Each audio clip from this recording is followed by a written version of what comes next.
So yeah, hi everybody. My name's Suryanaga, and hi there online. So we're going to be continuing our exploration of this image, this very sort of rich, quite complex actually, image that's on the shrine here. It's called a Refuge Tree. And we've been exploring that over a number of weeks in a sort of kind of drop-in series. So what I'm going to do is I'm going to recap a little bit some of the areas that we've explored so far. Then I'm going to start introducing a new area. And then I'm going to zoom in, as it were, on one particular figure to draw out. But first I'll just say a little bit about this image. So this image, it should be in 3D. It should be a kind of 3D image.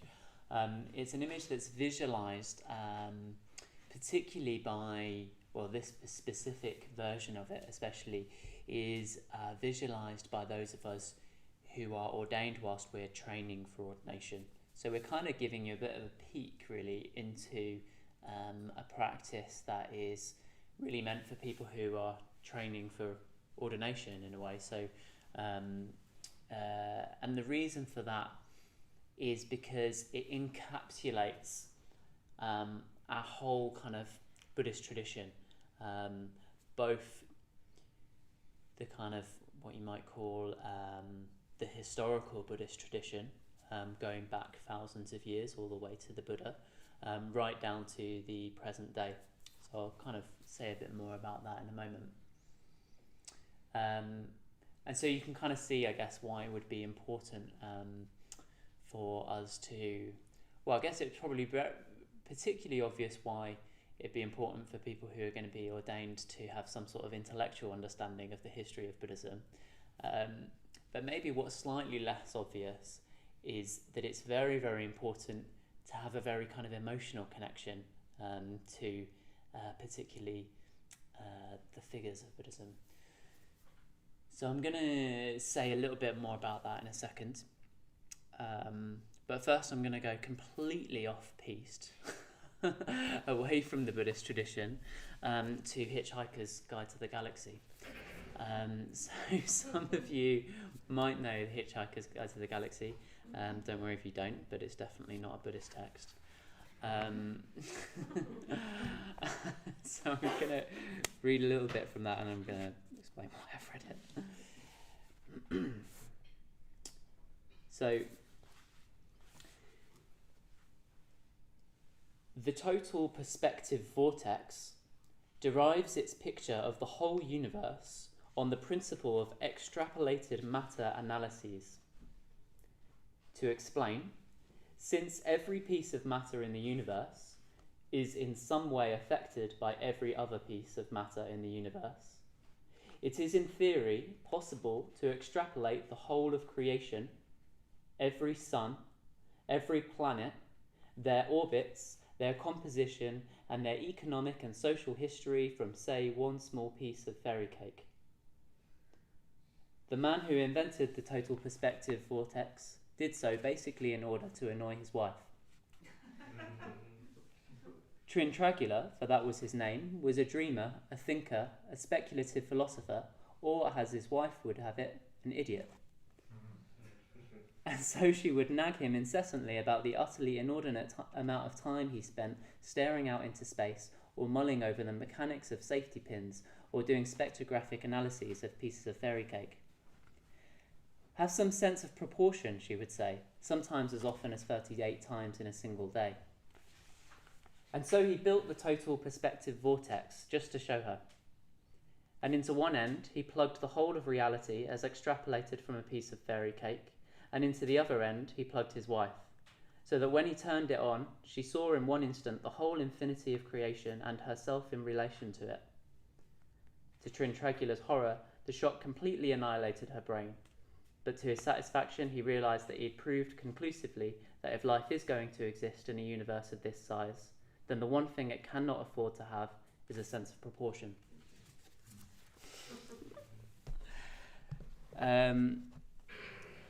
So that's the reason why I wanted to read that is because this image starts when this image is visualized. The first kind of instruction is to visualize a blue sky. And that blue sky is a symbol of, you could say, kind of reality at its most purest kind of essence. Yeah, like kind of, if you imagine pure reality, what we're kind of told in a way is that what that looks like, or one of the best ways that we could visualize that, or start to visualize that, is by to picture a clear, bright, luminescent blue sky. In a way, what's described in The Hitchhiker's Guide to the Galaxy is a very different kind of a view of what kind of pure reality would be something that would just kind of annihilate your brain if you try to come into contact with it, which is a real sense of kind of the grandiosity of the interconnectedness of everything and what that actually means. Like, what does it actually mean that that everything is connected to everything else? That everything is that every piece of matter has some, is connected to everything else.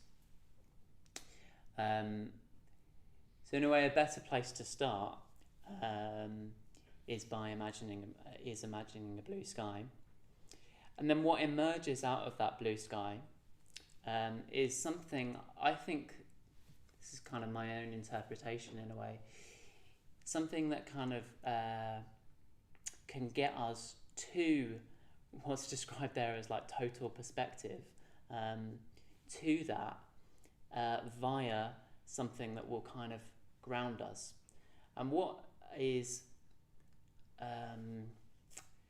powerful enough,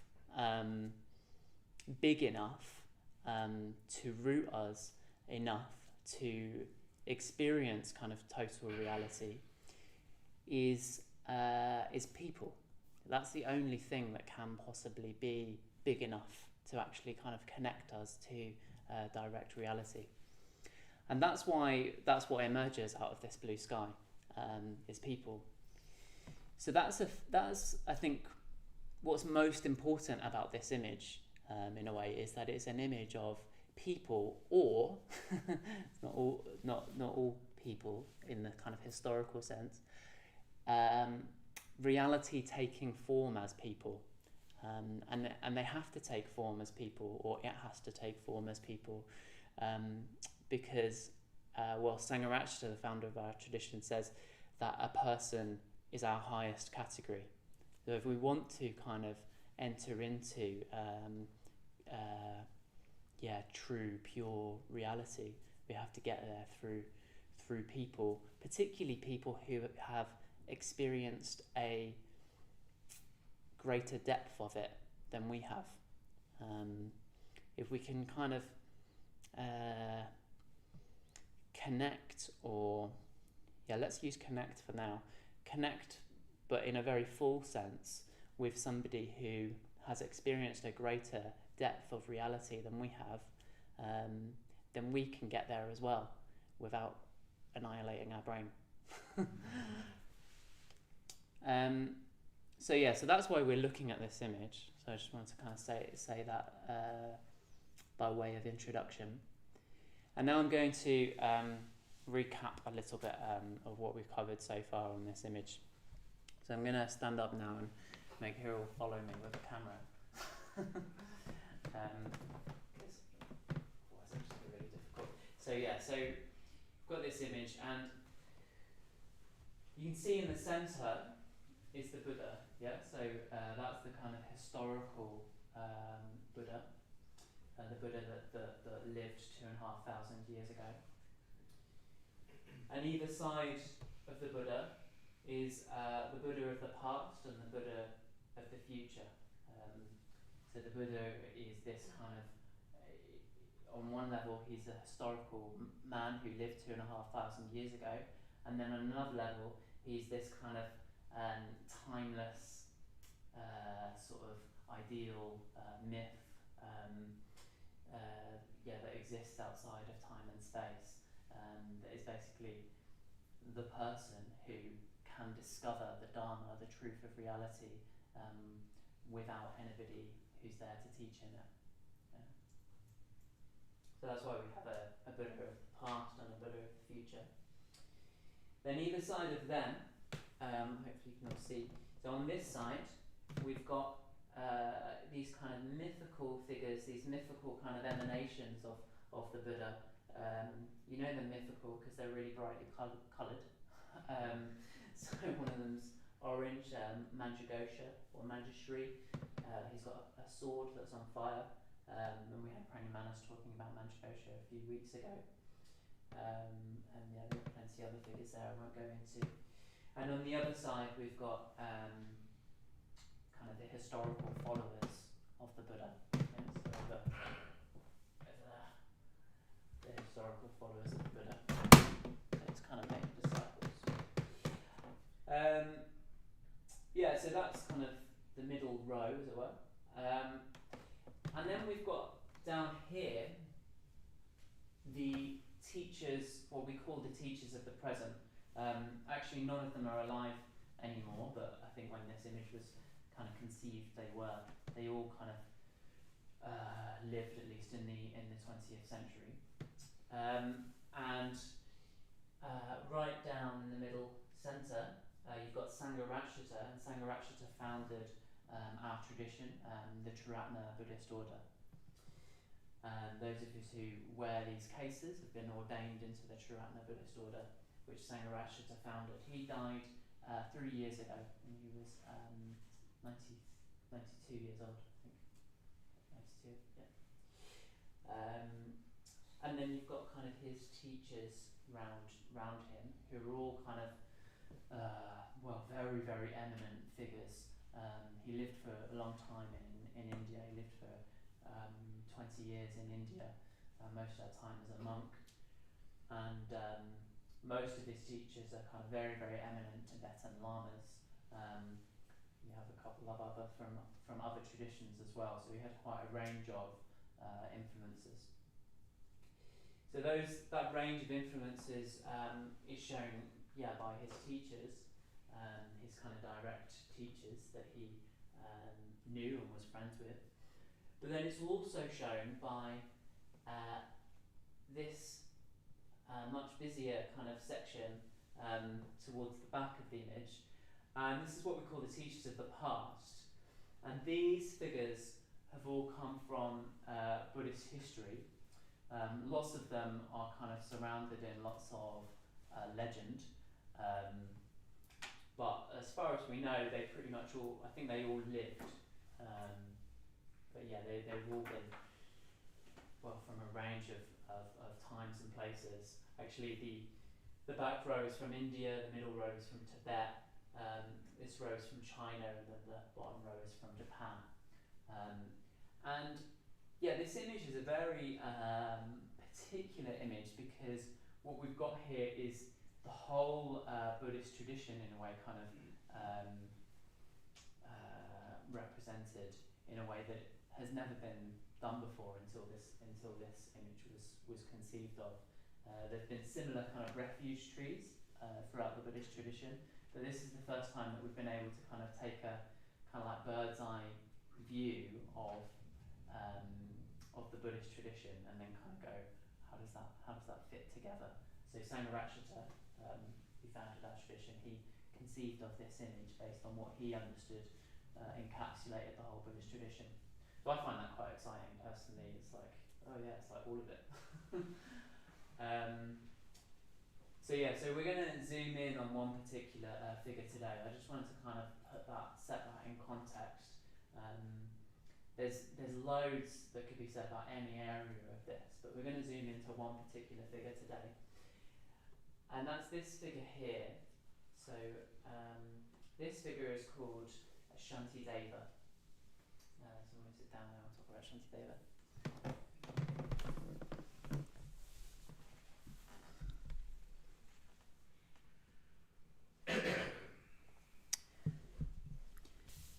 So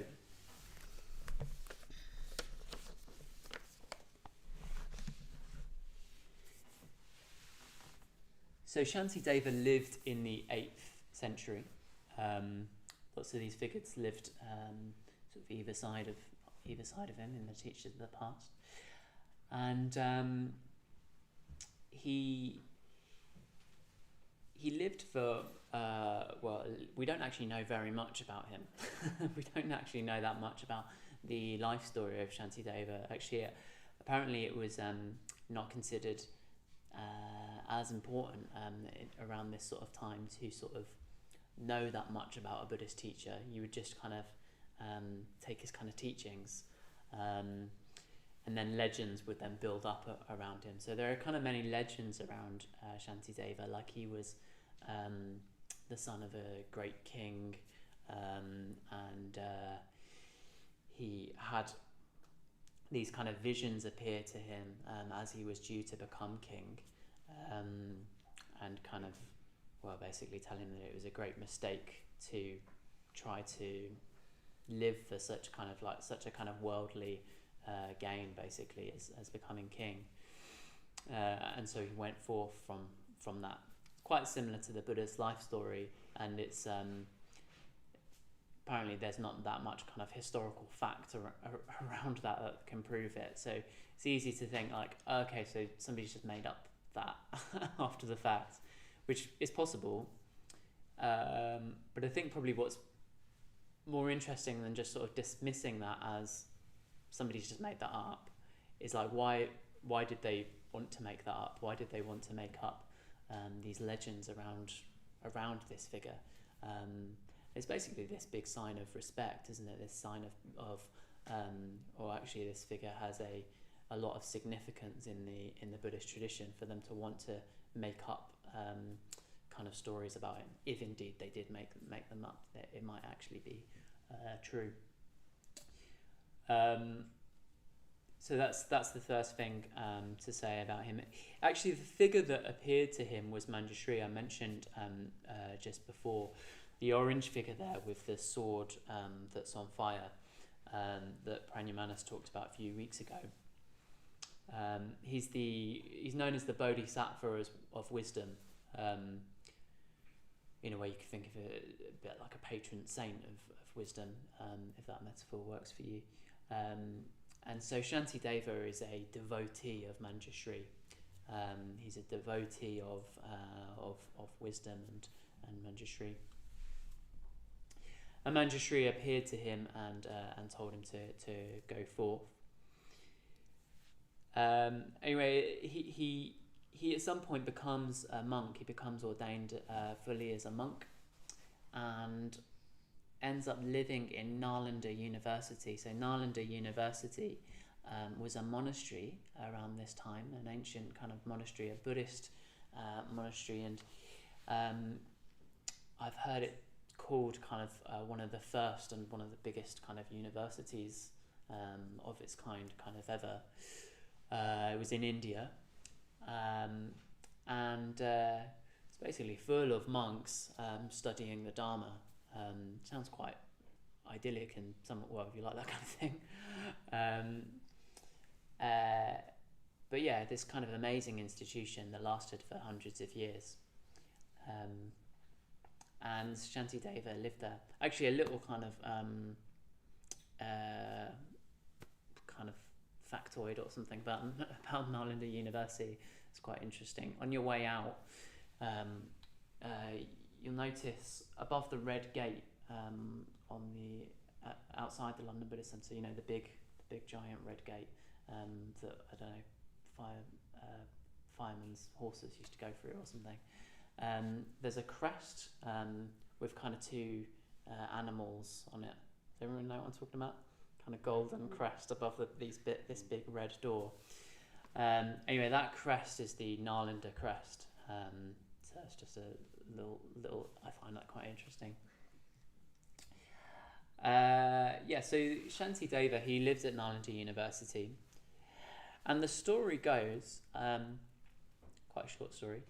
The story goes that he used to just kind of keep himself to himself, basically, at the university, and he didn't really kind of make many friends. But unbeknownst to everybody else, he was actually kind of achieving a very, very high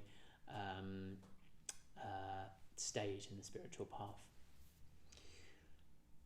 But the others didn't know that, and actually, in kind of quite a sort of un-Buddhist way, in a way, they were very kind of harsh about that, actually, quite mean about that, and used to sort of tease him and basically called him really lazy.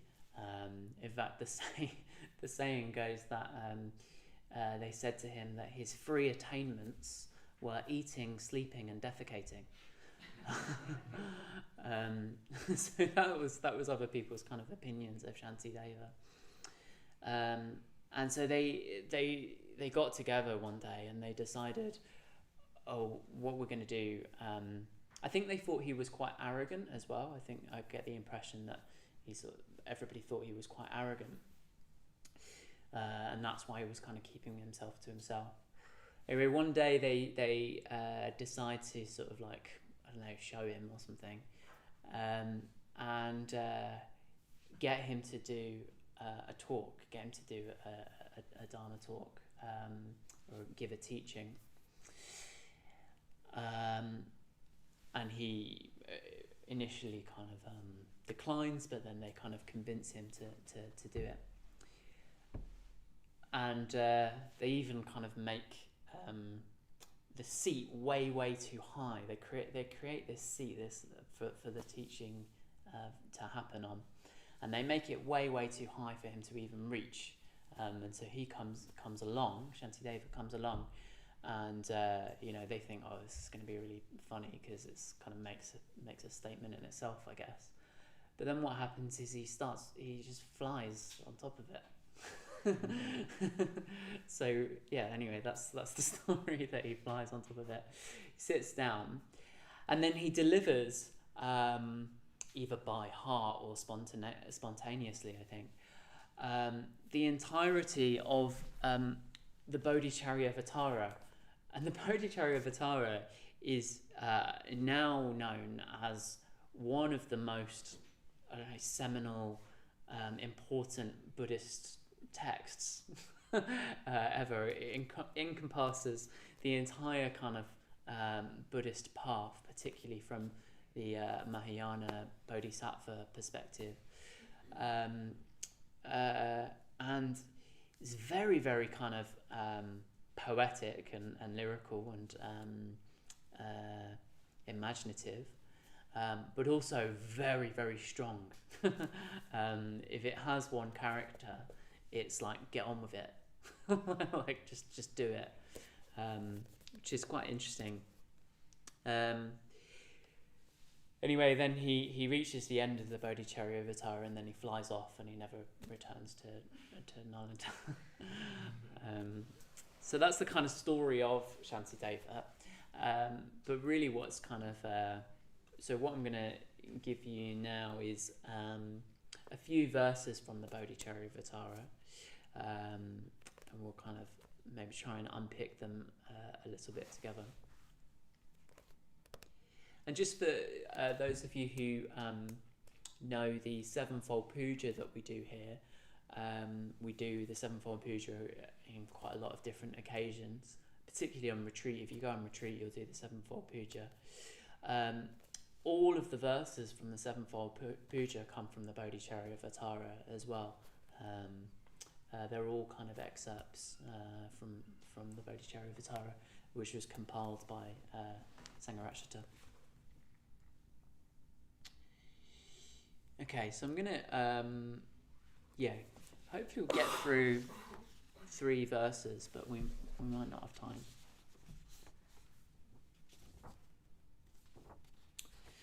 So this is the first one. For the sake of my likes and dislikes, I have done many kinds of evil. I did not remember that sooner or later I must depart this life, abandoning all and alone. What I hate will cease to be. What I love will cease to be. I will cease to be, and all will cease to be. It's very kind of no nonsense, and it's in a chapter. It's in the second chapter that's called Confession of Evil. So confession in the Buddhist tradition, you're not kind of it's different to what I don't know that much about Christianity, but it's as far as I understand it, it's very different to Christian confession, primarily because you're not confessing to God. Usually you're confessing to your friends, actually, or spiritual teachers. But particularly the kind of, well, the value, certainly the value that I've got from confession, is that you gain much more awareness of how you act. And in a way, that's like one of the main things of the whole Buddhist task, is to like change how we act, change how our minds are as well, and how we experience the world. But how we act is so kind of central to our lives. How we act is going to affect in the end what our state of mind is.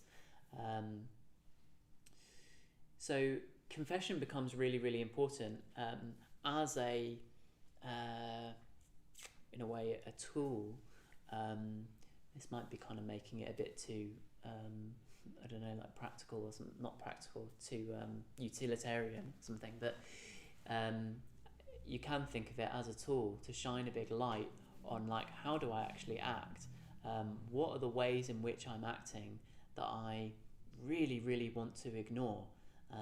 If somebody showed me a video of even just like the way that I'm holding myself in a certain moment or something, not that would be a particularly confessable thing, but am I really living up to my highest ideal in every moment? I think basically, unless you're enlightened, I don't think you can pretty much say that. So everybody's got something to confess. And as Santideva says in this verse, why am I doing these kinds of evil, as he says?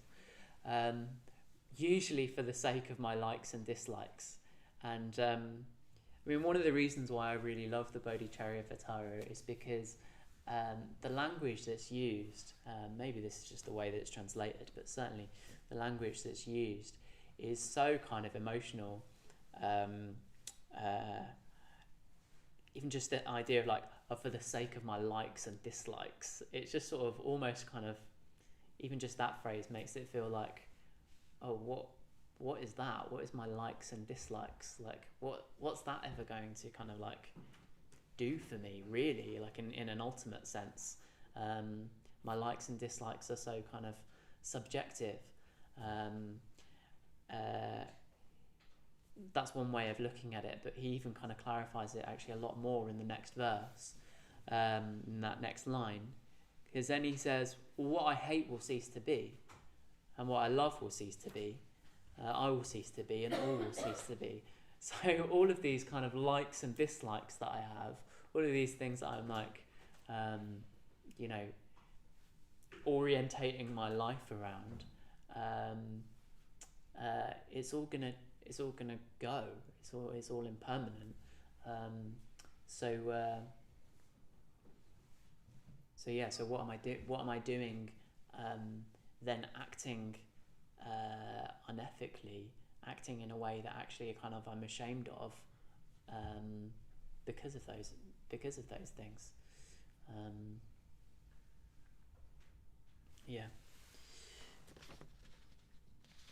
Actually, because of time, I'll probably do one more.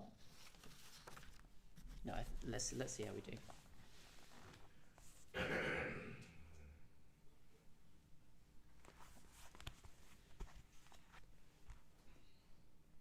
Hey you, expecting results without effort, so sensitive, so long-suffering, you in the clutches of death, acting like an immortal. Hey sufferer, you are destroying yourself. So even more sort of, no nonsense. It was really strange actually reading this out to a room of people, because I'm very much reading. I'm used to reading this and thinking it's talking to me. so now I sort of feel like I'm talking.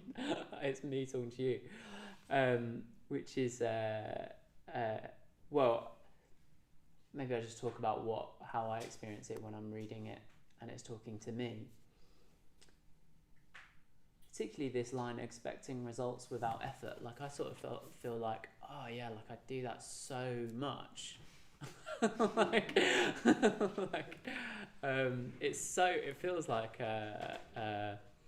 almost like a low blow to me when I read that. I'm like, oh no, don't go there. Like it's like, like we don't need to talk about how much I do that. Like, but Shantideva doesn't. He's not really taking any prisoners here, is he? He's just saying, well, actually, even those little, like an expectation. If you think about what an expectation is, especially from a sort of, I don't know, like an ethical standpoint, you might think, well, your expectations don't really matter, do they? They're such a subtle thing. You usually don't even voice your expectations, especially when it comes to like expectations of practice. You think, oh yeah, like I'm just like being really open-minded, going to the Buddhist center and like seeing what they have to teach, and then after a while you think, oh okay, meditation's gonna do something for me, so I'm gonna do a bit of meditation. But there can be a really, really subtle view underneath all of that, a really subtle kind of expectation, which is that somebody's going to give me something and that's going to be great. And then when they give me that thing, then I'll be happy. And I'm just waiting for them to basically give me that thing. It could even be like, maybe you're willing to kind of make the effort of like coming to the Buddhist center or something. Talking to myself here. Maybe I'm willing to come to the Buddhist center. But then when I sit down to meditate, I'm like, oh, well, I would like this to be good now, please. And I forget that actually, like, meditation is not going to do anything outside of the actual effort that I put into it. In a way, nothing's going to do anything for you outside of the effort that you put into it. So I find that kind of quite a as I say, quite a low blow, but a really, really needed one. It's kind of this, like, oh yeah, like, yeah, I really need to address those kind of like subtle views in how I'm kind of approaching things that do kind of, I guess, cut like really deep. Yeah, and then goes on to say, you in the clutches of death, acting like an immortal, hey sufferer, you are destroying yourself. So again, he's kind of reminding us again of impermanence. Impermanence comes up again and again in the Buddhist tradition. Yeah.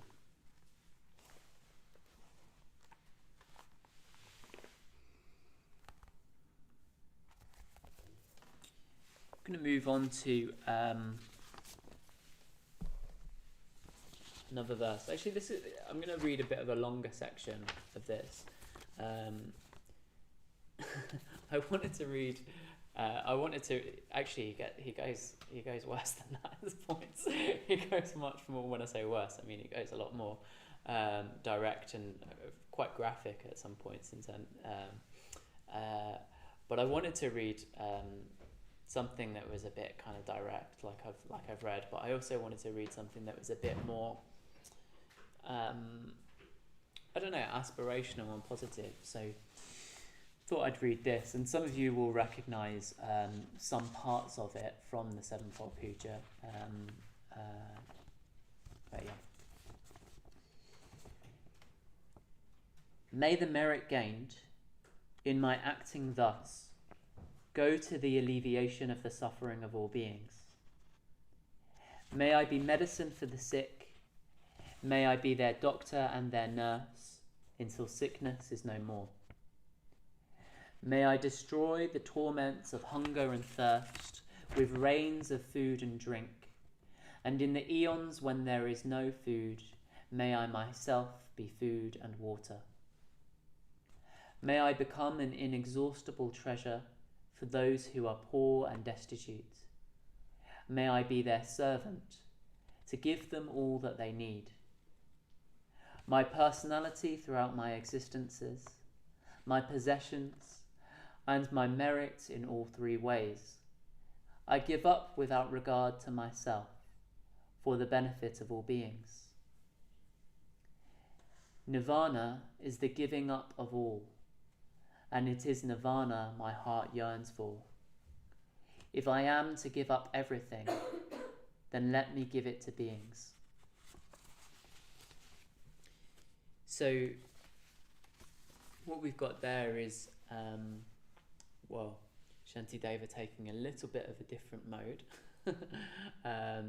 Not so much like just get on with it, and more just like, actually I just need to open myself up to the highest possible ideal, the highest kind of vision of selflessness, basically, that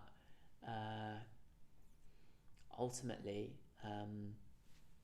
myself is kind of only worth as much as anybody else's self, but that's a lot.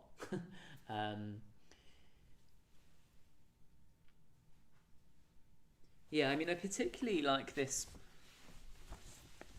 some of these kind of images. So like, may I be medicine for the sick.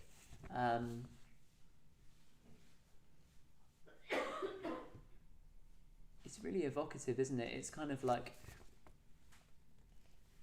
well, you could just be, you could be a doctor or a nurse, and that's obviously an incredible thing to do with one's life.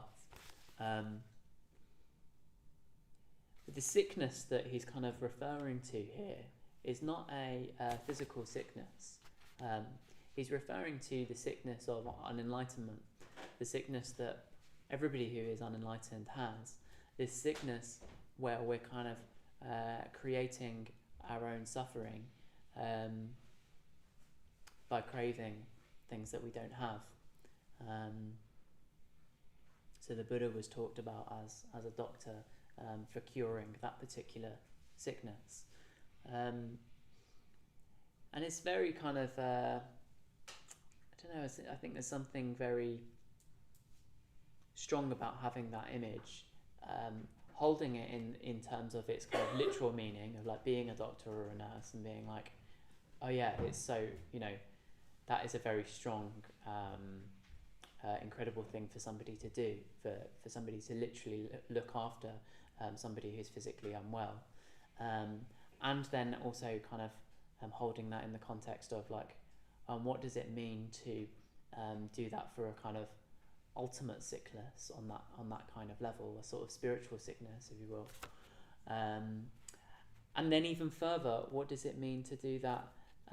Well, it says here, until sickness is no more. But also, he mentioned, doesn't he, to all beings, to do that kind of indefinitely. That's the ideal that's talked about in Buddhism, and that's what's kind of like referred to, part of what's referred to in a way of, or what would be how you'd kind of outwardly see this experience of enlightenment. It would be somebody who would just be kind of giving to people boundlessly, like a kind of doctor and nurse does. Yeah, may I destroy the torments of hunger and thirst with rains of food and drink, and in the eons when there is no food, may I myself be food and water.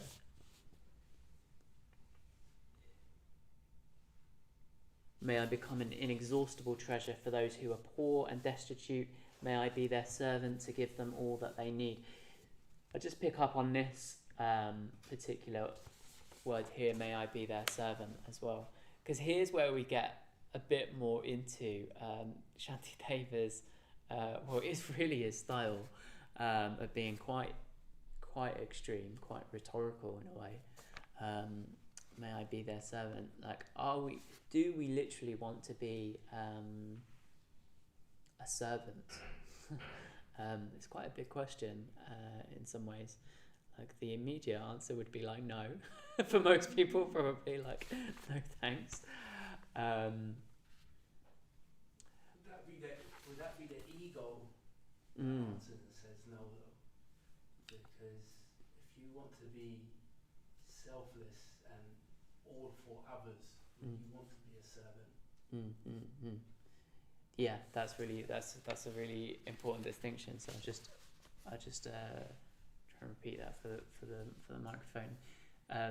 So you're saying, is that the ego saying to you, like, is that the ego? Well, actually, it's a question. Are you saying that it's the ego pulling you back from being a servant for others? Yeah, someone was asking, is it the ego? So when you say, would I want to be a servant, or may I be a servant, and the instant answer is no, our natural reaction, is that the ego? Do you think that's the ego in us? Oh, I see. Sorry, yeah. So the ego is telling us no, we don't want to be a servant. Yeah, I think it is, isn't it? It's our sense of self, our sense that we are, well, kind of like the center of the universe. That's how I kind of often think about it. In fact, somebody asked me once, like, what is Buddhism? What are you trying to do with Buddhism? And the thing that kind of occurred to me to say at that point was, I'm trying to act as if I'm not the center of the universe. It's sort of, actually, maybe this will bring us back to this image as well, because one thing I didn't talk about on this image, Subhadramati mentioned it a few weeks ago actually, is where we are on the image. And so we are where we are, we're in front of it. But it's a very important part of the image, the fact that we're part of it. And going back to this idea of like having kind of total perspective on reality, that's a very, very important part of reality, is that we're here and there are other people and other figures out there, and they have a sort of place, in a way, kind of, they have a place. And I suppose what Buddhism's trying to kind of help us do, what Santideva is trying to help us do, is kind of see, like, okay, so what's our place in relation to everybody else? What's our place in relation to the Buddha? What's our place in relation to others that we might be able to help? What's our place kind of in the whole kind of world?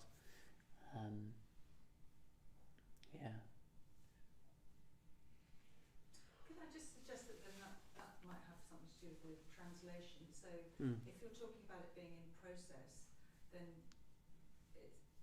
maybe it's better to think of it being you're being in service. So it's more of a kind of a verb rather than a noun, being a servant, which actually separates you, makes you separate, because the process of being in service to your, that's what you do when you're a mum. You're in service when you're in your work. You're in service, and that in what I'm hearing, I might be right or wrong, is this guy Shantideva is saying it's not all about prayer. It's about action in the world. So being in service. Yeah, that's really important. Yeah, I really like that. So you're saying there that maybe service would be a better word than servant, changing it to the sort of kind of, because that noun, it has certain kind of connotations to us, doesn't it?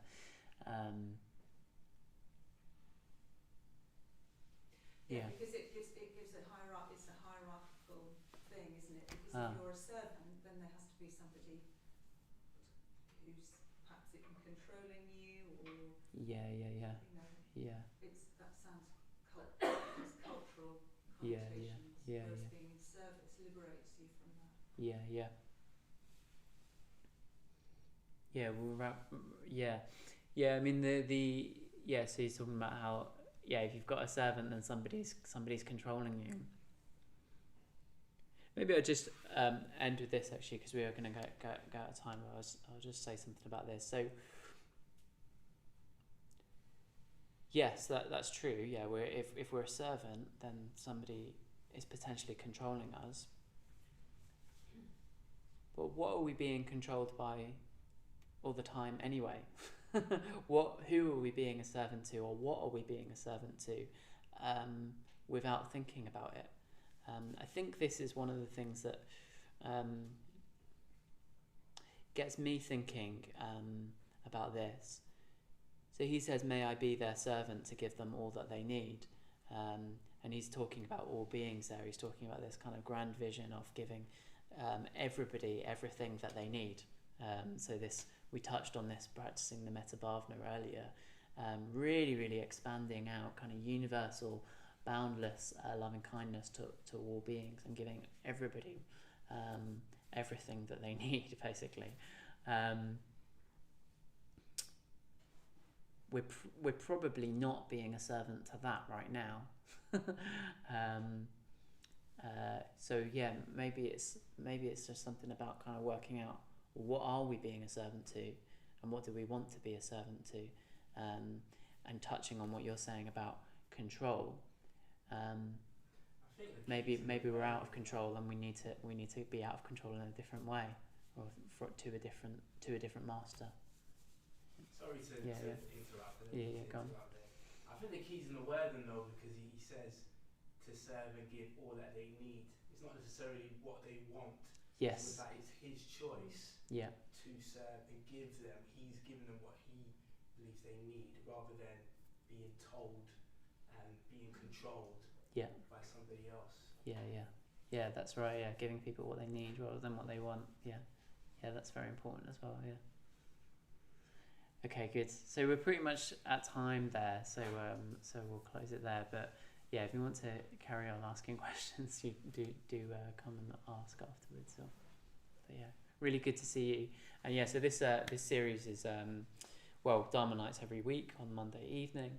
And next week Kusala Sara will be exploring another image which I haven't even touched on this week, which is, we call them the gods and the goddesses. There's a whole another kind of touching into a whole nother area of religiosity there. Come along next week to hear about the gods and goddesses from Kusala Sara. Great, yeah. So if you can put your mats and cushions away, and hope to see you next time. Thank you.